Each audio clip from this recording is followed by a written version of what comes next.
রাসূলুল্লাহ, আজকে এক নতুন ফেরেশতা আমি সাথে করে নিয়ে এসেছি। এই ফেরেশতা পৃথিবীর কোন নবী অথবা কোন মানুষের কাছে যাওয়ার জন্য অনুমতি চায় না। আজ আপনার কাছে অনুমতি ভিক্ষা চায় কাছে আসার জন্য। ওই ফেরেশতার নাম হচ্ছে মালাকুল মউত। হযরতে মালাকুল মউত বলেন, ইয়া রাসূলুল্লাহ, এই পৃথিবীতে আদম আলাইহিস সালাম থেকে নিয়ে পর্যন্ত কোন মানুষের জান কবজের জন্য আমার অনুমতি চাওয়া লাগে নাই, আর কোনোদিন লাগবে না। আজ আমি আসার সময় আল্লাহ বলেছেন আপনার জান কবজের জন্য আমি যেন আপনার কাছে অনুমতি ভিক্ষা চাই।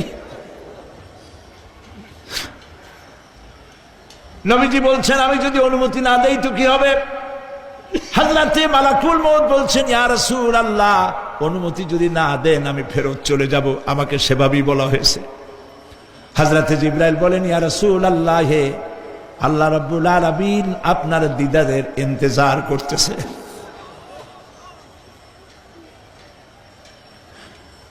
নবীজি বলছেন, মালাকুল মউত, তুমি জান কবজের কাজ শুরু করো।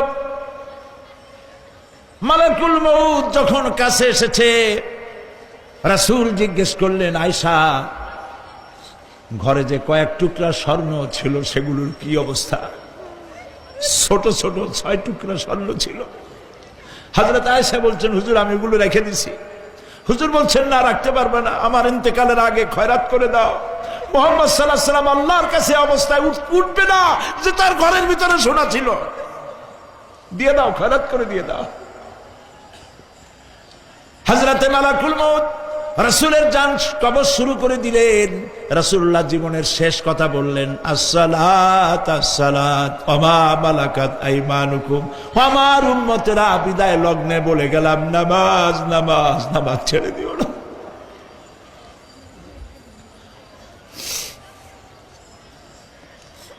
প্রিয় ভাইরা,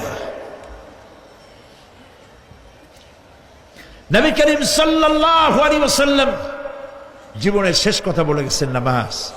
সেই নামাজে আমাদের যত সব অবহেলা। স্ত্রীকে নামাজ পড়ান, বউকে নামাজ পড়ান, ছেলে মেয়েকে নামাজ পড়ান।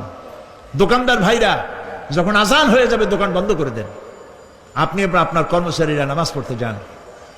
যতটুকু সময় নামাজ পড়তে গেছে এই সময় বিক্রি করলে যা লাভ হইতো এরপরে বিক্রি করলে আল্লাহ 10 গুণ বেশি বরকত দিতে পারেন। পারেন কিনা? পারেন কিনা?